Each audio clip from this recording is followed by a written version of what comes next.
ลังน้อยแต่ต้นกระโดงอยู่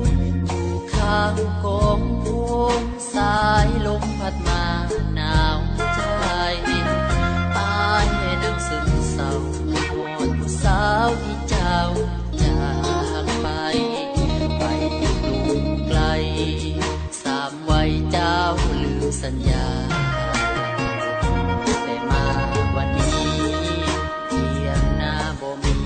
ความหมายสิทธิ์ที่หัวใจของมองได้เปลี่ยนไปลงคอมีคนรักใหม่ขี้เก่งกันใหญ่มาจอดคอยรอซื้อทองให้ใส่มีเงินให้ใช้คงมากมีพอ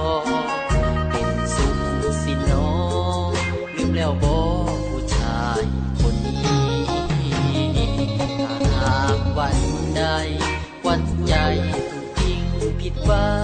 งนั่งน้ำตาพังไม่หวนคืนบ้านแฟนเก่ายังมีพร้อมให้อภัยอย่าเศร้าเสียใจเริ่มยังมีผู้บ่าวบ้านนอกคนนี้ยังรอคนดีอยู่ที่เตียง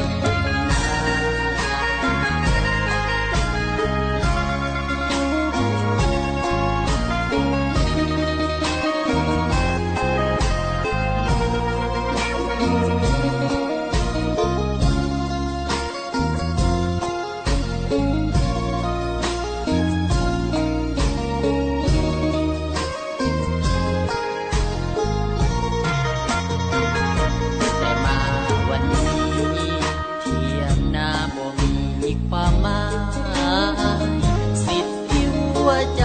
ของน้องได้เปลี่ยนไปลงคอมีคนรักใหม่ขี้เก่งกันใหญ่มาจอดคอยรอซื้อทองให้ใส่มีเงินที่ใช้คงมากมีพอเป็นสุขสิน้องลืมแล้วบ่ผู้ชายคนนี้วันใดวันใจถูกทิ้งผิดหวัง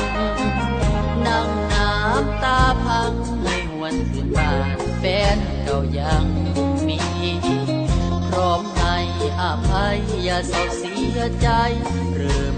ยังมีผู้บ่าวบ้านนอกคนนี้ยังรอคนดีอยู่ที่